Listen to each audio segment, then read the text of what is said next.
In this video, we'll be taking a look at a very welcome surprise, Mortal Shell 2. Cold Symmetry created and developed the Mortal Shell series, and they truly surprised and impressed us with what their small team achieved with their first game. Cold Symmetry perfectly captured the aesthetics and feel of a dark fantasy world, much like the classic Dark Souls series.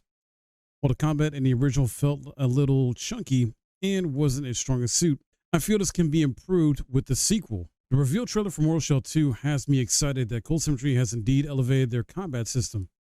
But you might be thinking, what exactly is the Mortal Shell series? Mortal Shell is a dark fantasy action RPG, a Souls-like game that offers challenging combat and a bleak, dark setting akin to Dark Souls, but with Cold Symmetry's unique twist on the formula. In Mortal Shell, you play as the Foundling, an ethereal being capable of controlling the remains of fallen warriors. First game was a very solid Souls-like title that filled a void for many Souls players between Dark Souls 3 and Elden Ring, delivering a similar experience. From the look at the trailer, it appears we'll be getting a bigger experience this time around. The official website states that the sequel will be a standalone experience that greatly expands on the original, inviting you to explore a dense open world filled with dark secrets, strange companions, and loathsome foes. The story for Mortal Shell 2 is stated to be a standalone sequel, meaning it's perfectly fine to jump into the game even if you haven't played the first. However, in true Souls-like fashion, the first Mortal Shell delivered its narrative through cryptic dialogue and obscure lore, which is one of the enjoyable aspects of these games, where the community comes together to piece together what's happening. The first game was set in the faraway forgotten kingdom of Fulgrim, which eventually became corrupted. While not officially stated, I believe the sequel is still set in the same kingdom and will follow the events after what transpired in the first game with the Dark Father and the Unborn.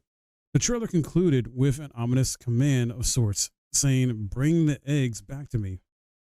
If the first game story is any indication, I dare say something is after our foundling and the twin sister, and we must fight against the coming threat.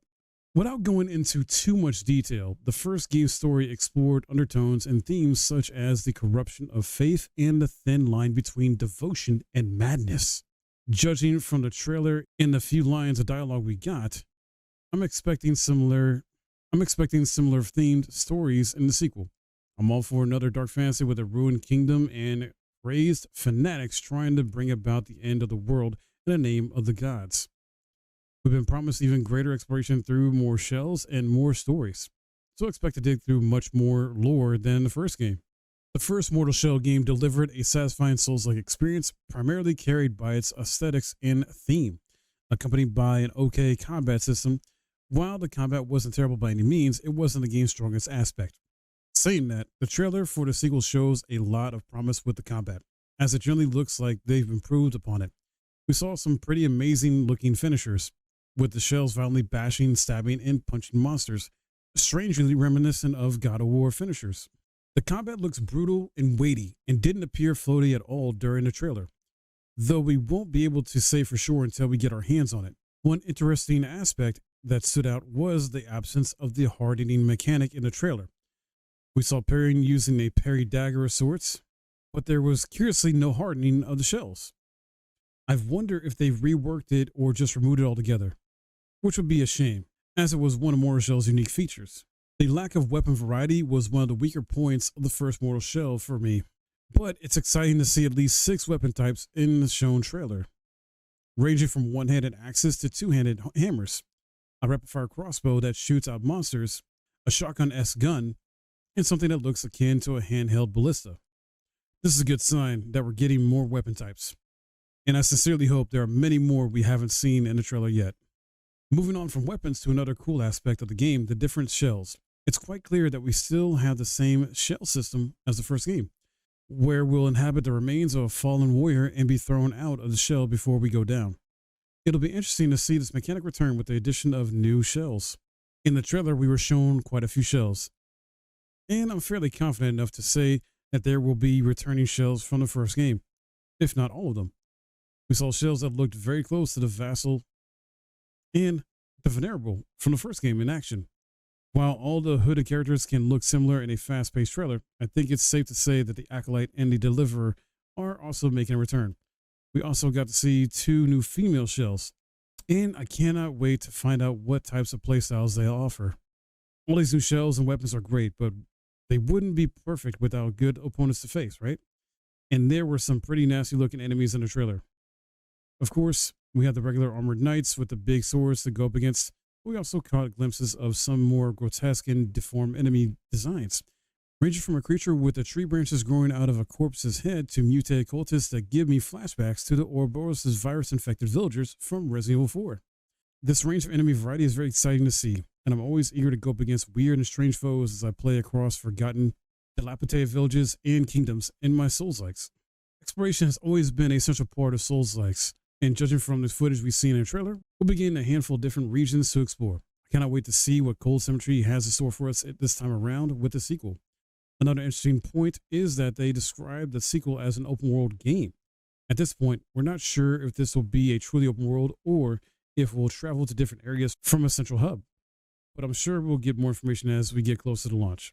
The first Mortal Shell game was built on Unreal Engine 4 and looked amazing. The sequel will be using Unreal Engine 5, which is known for its visual fidelity.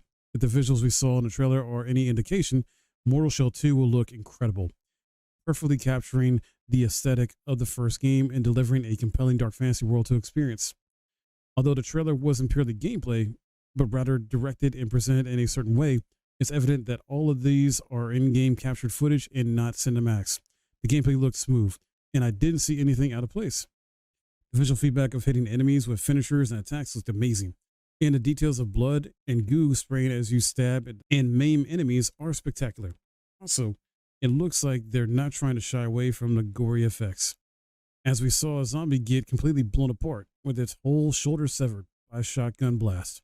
In addition to the characters and combat animations, locales and environments look amazing as well, starting with the fog-covered swamp with ruins that just scream danger, to what looks like snowy landscapes, abandoned castles, and tarry oil pits. The effects look amazing, with reflections on liquid surfaces and light rays coming through tree leaves.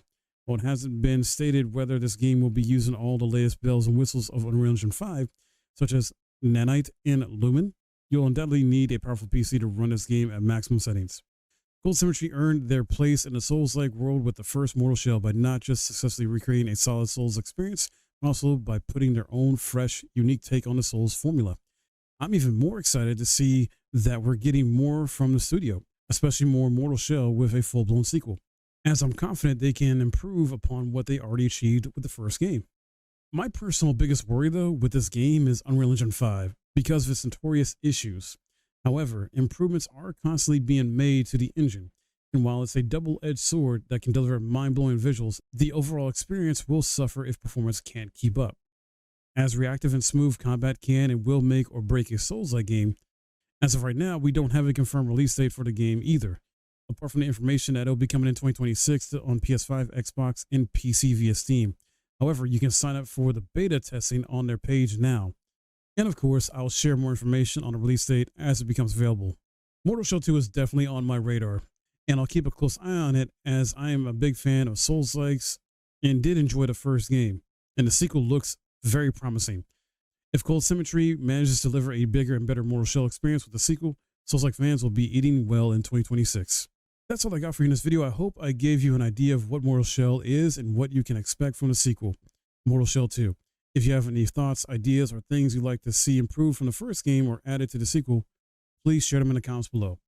And if you enjoyed this video, hit that thumbs up, subscribe if you're new, and I'll see you guys in the next video.